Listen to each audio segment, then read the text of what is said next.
And hello again, guys. This is the Club of the Man 1993 country for another Royal Rumble match recap and review retro video as we're going to look back at the 1996 Royal Rumble match, the ninth video of this retro review series. So I've been on a roll. I've done the 94 and 95 Rumbles today. I'm doing 96 now, and I'll hopefully get the 97 Rumble done today also. I'll have 4 Rumble matches done. I will make 10 for the first 6 days. I'll be off to a pretty good start. Again, I'm trying to get all 30 done by the end, by the Royal Rumble on January 28th. So I should be able to get them done at this pace. Now, the 1996 Royal Rumble takes place after 1995. As we all know, it was probably one of the worst years for the World Wrestling Federation because they were going through, a big change in scenery as far as, talent and whatnot. Since they've had talent going off to WCW, they have new talent coming in and are blossoming out as well. They had big guys with terrible gimmicks that we all know how much Vince McMahon enjoyed them because he would be like on commentary just raving about them, talking like a little kid pretty much. But this Rumble, 96 Rumble, still not really that good of a Rumble, but it was a little bit better, and we did see some stars in this Rumble that were big pieces to, the future Attitude Era that was coming up. We had guys like Stone Cold Steve Austin, we had Triple H, who was Hunter Hearst Helmsley, HBK was still in there.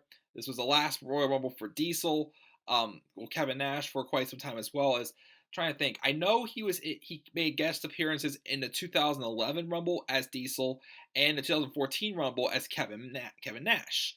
But we saw a few other names there. I'm trying to remember who else we saw in there. I mean, later in 1996, that's when Rocky Maivia came along. Before he was The Rock, and he got a lot better gimmick.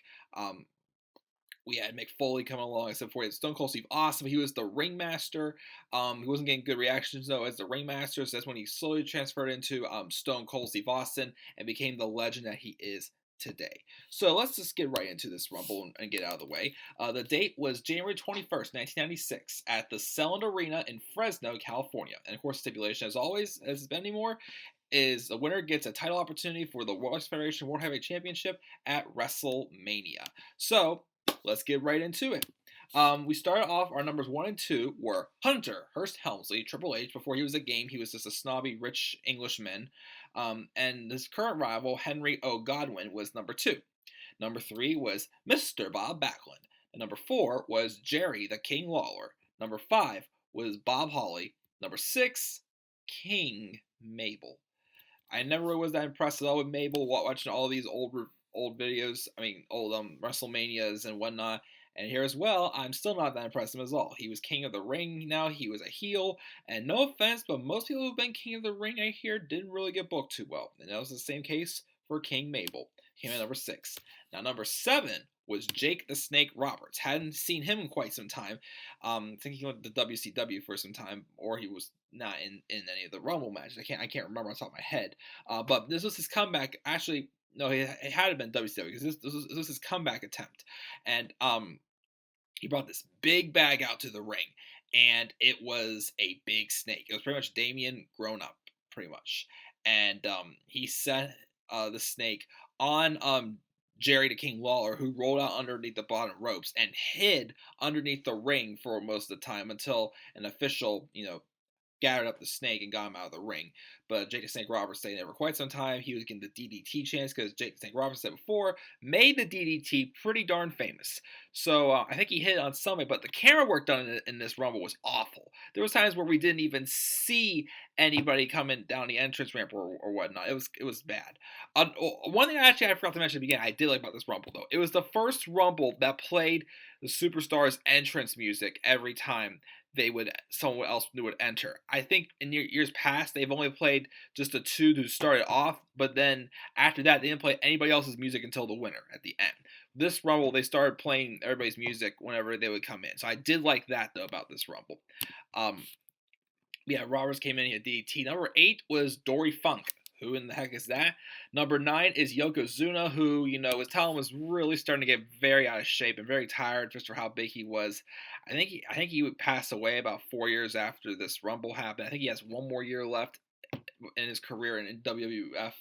But yeah, Yokozuna didn't look like he was in good shape at all this match. Number 9. And then Yokozuna would actually get the first elimination by when he eliminated Mr. Bob Backlund. So we're 9 people in. We finally have an elimination now. By the way, also, this Rumble, they went back to 2 minutes in between entrants as well, not 1 minute like in 1995. So we didn't get like a 38-minute Royal Rumble match like we did last year. We got a lot longer and a lot back on par where the time should be. Number 10 was the 1-2-3 Kid, or as we all know in future as X-Pac. But he was getting chased by Razor Ramon because he costed him the Intercontinental title earlier that night. So the Kid was pretty darn fast. So he kept rolling out underneath the ropes until Razor Ramon was escorted away, and he stayed in the Rumble for a while. Number 11 was Takoa Omori. Number 12, formerly known as Kwong, now Savio Vega.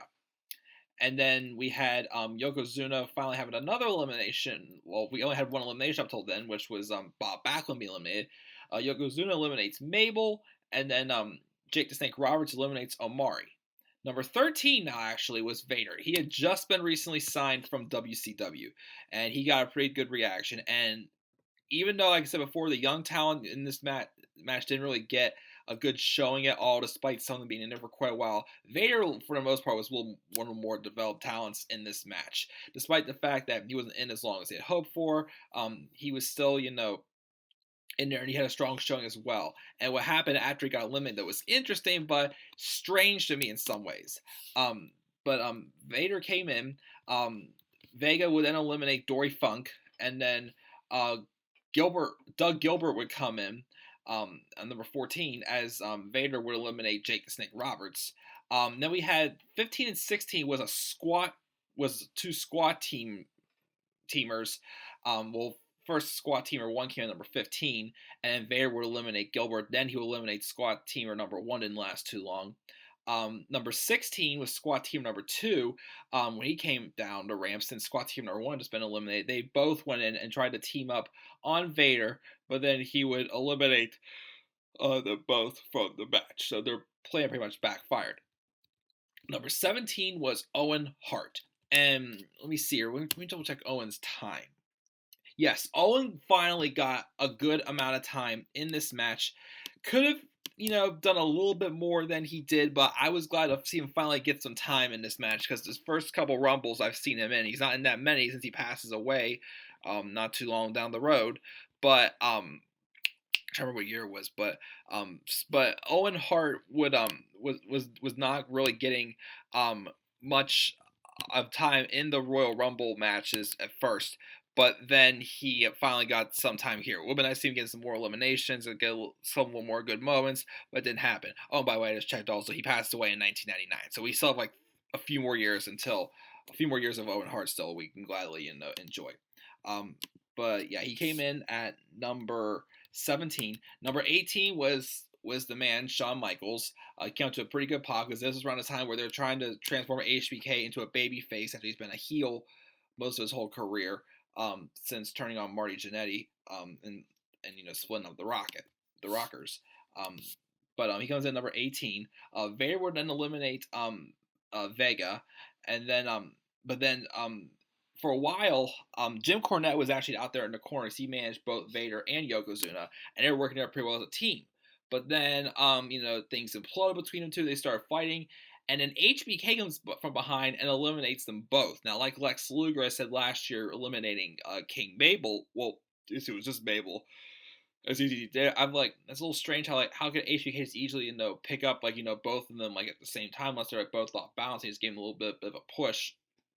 So that was strange how they just had this one person easily eliminating two big men at once who are both probably Yokozuna's 500 pounds and then Vader probably 300, 400 some pounds. So I didn't know how could HBK eliminate 500 pounds as easily as he did. But then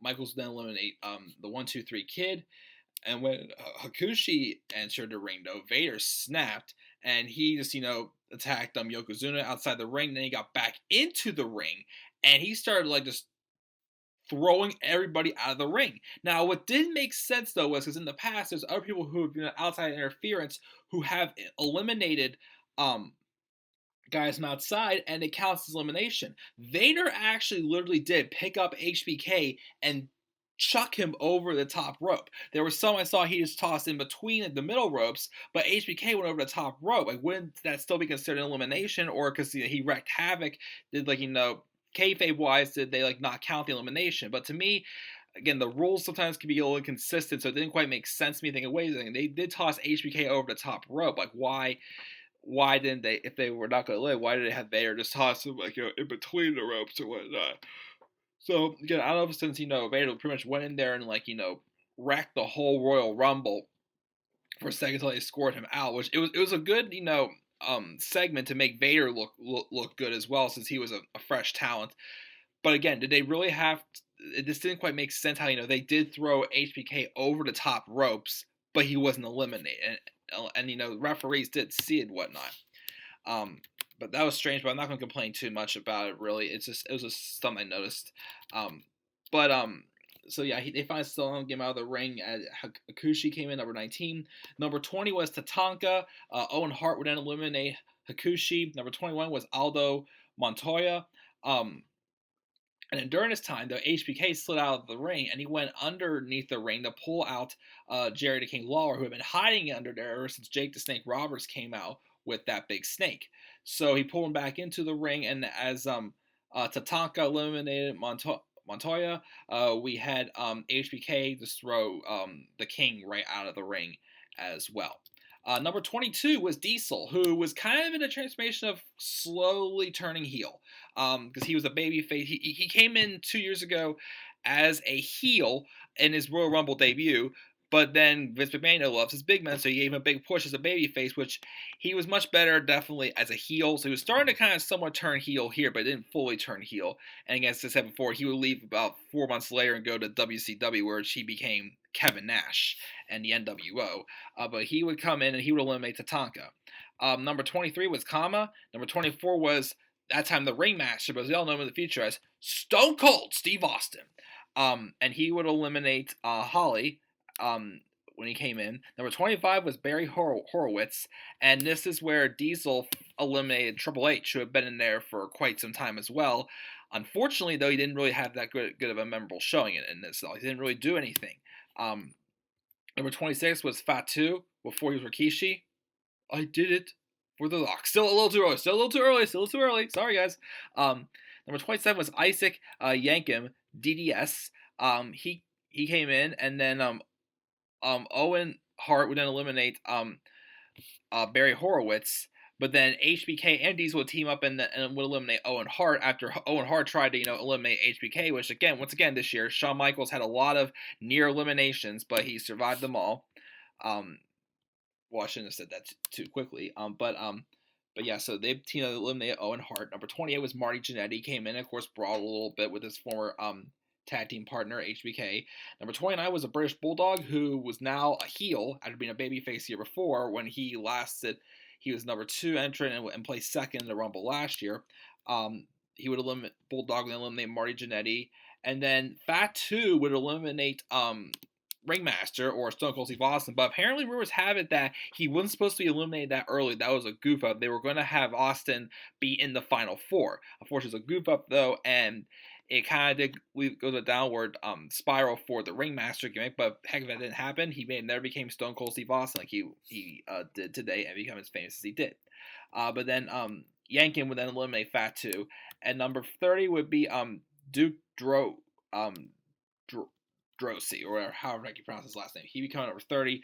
Owen Hart did come back, though, and reach through the ropes and try to attack HBK, but he didn't succeed, as it did set up a pay-per-view match in February between Hart and HBK before WrestleMania 12. I believe, I lost my place. Anyways, but then HBK didn't eliminate Yankem, and then Diesel and Khan would team up to eliminate the Duke Droz, and that leads to our final 4, which was Diesel, Michaels, and British Bulldog. Michaels would then eliminate Bulldog, and then Diesel would then eliminate Kama, and then when he had his back turned to him, his good old friend Shawn Michaels hits sweet shit music on him from behind and eliminates Diesel. And back-to-back years, Shawn Michaels wins the Royal Rumble match. Even though this one was very predictable as well, because at the time nobody was as high up as Shawn Michaels was on the ladder, especially when it came to this match at all whatsoever. So it was pretty obvious. And again, there wasn't really much young talent. There was some in there, but not a lot, and no really fresh faces. I mean, we had Tripulation there, who lasted for quite a long time. He didn't have a single elimination. Well, Wikipedia says he had one, but most places I see say he didn't have any. Stone Cold Steve Austin got eliminated a little too early. Maybe if he stayed a little longer, could have been a little bit better. There's some guys who had just terrible gimmicks. Rikishi, again, was fat too. So he had a pretty bad gimmick as well, and there's a lot of other these gimmicks just weren't working out. I guess I said later on this year again. I said we had Mick Foley and The Rock come along, even though they weren't at their best gimmicks yet. They would eventually become stars, and Triple H as well will blossom out, become a great star as well too. So this Rumble did show some hopes, but unfortunately, it was still kind of underwhelming for what it was, pretty much because of the lack of star talent. Vader though had looked good in this match. I'll give Vader the credit he did. So the winner was HBK. Let's go through again the times and eliminations. Triple H was the first to enter. He lasted 48 minutes, 1 second. Wikipedia says he had one elimination, but most places says he didn't. Henry O. Godwin, 16:24, no eliminations. Bob Backlund, 12:22, no eliminations. Jerry Lawler, he hit underneath the ring for the longest time. 36 minutes and 2 seconds, no eliminations. Bob Holly, 39:35, no eliminations. King Mabel, 12:14, no eliminations. So, Triple H should have 0 also. But you look at not till number 7, we have someone who has eliminations. Jake the Snake Roberts, 14:39, 2 eliminations. Dory Funk Jr., 10:53, no eliminations. Yokozuna, which I think next year's his last Rumble match. 19:14, 3 eliminations. So I guess all right, but he wasn't really in the best shape. The 1-2-3 Kid, 15:40, no eliminations. Takeo Omori, 2:48, no eliminations. Here it says that Omori was eliminated by both Helmsley and Roberts. So maybe he must have assisted Jake Snake Roberts in this elimination. But no eliminations for Omori. Savio Vega, formerly known as Kwong, 12:28, 1 elimination. Vader, 11:04, 4 eliminations. He had a good showing again. Doug Gilbert, 2:59, no eliminations. Squad team member number 1, 111, no eliminations. Squad teamer number 2 was only there for 24 seconds. He had no eliminations. Owen Hart, 20:43, 2 eliminations. Not too bad. I was hoping for a little bit more from Owen. HBK, Shawn Michaels, 26:09, 8 eliminations. Hakushi was in there for a minute 53, no eliminations. Tatanka, 4:09, 1 elimination. Aldo Montoya was in there for a minute 52, no eliminations. Diesel, 17:51, 5 eliminations. Not too bad for Diesel. Kama was in there for 15:57, 1 elimination. The Ringmaster, until he was Stone Cold Steve Austin, was in there for 10:57 with 1 elimination. Barry Horowitz, 4:15, no eliminations. Fatu, 7:07, 1 elimination. Isaac Yankem, DDS, 7:05, 1 elimination. Marty Jannetty, 2:35, no eliminations. The British Bulldog, 3:39, 1 elimination. And then Duke Drosy, how do I pronounce his last name? No eliminations at a minute and 10 seconds. So the longest time was Mr. Hunter Hearst Helmsley with 48:01, despite doing absolutely nothing. And then the most eliminations was by HBK, who once again had 8. Actually, he's had 7 the past couple of years, but he had 8 this time. And the total duration of this match is 58 minutes and 49 seconds. A good 20 more minutes than what we had from last year's Royal Rumble match. So I was close to giving this a C-, but I don't know. It still was a little underwhelming to me with the young talent in there, but no one really did much. But I know we get better in the future. But For what this one was, I'm giving it a D plus for the 1996 Royal Rumble. What grade would you give the 1996 Royal Rumble? What are your thoughts on the 1996 Royal Rumble? Leave us down in the comment section below. And be sure as always, click that like and subscribe for more content to come to this channel. And to follow me on Twitter, Everybody3. I will hopefully get the 1997 Royal Rumble done later on tonight. If not, then definitely tomorrow morning. I will again be just trying to knock as many of these out as soon as I can. And then for those of you who watch my video games, I will get back to Shabs 2000 next week. Just want to get a good start on this review series this week. And that is it, guys. I am actually going to be taking off and going to get some wings soon. So until then, guys, have a great night.